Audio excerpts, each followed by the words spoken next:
Ha? Dyan. Ito yung ano, ito yung ginagawang project dito sa Las Piñas. Yung mga bag, mga tsinelas, ito yung project ni Cynthia Villar, ito. Kaya yan pinalalaki yan dyan. Diyan kinukuha yan, dyan ina-harvest.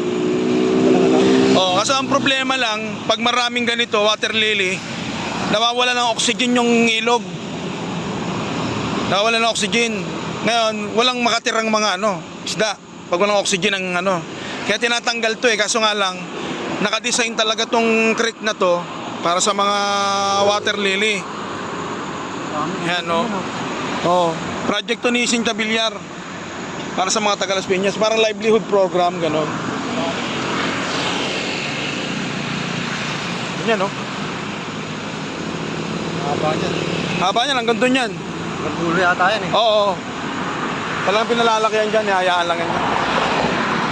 Pare-parehas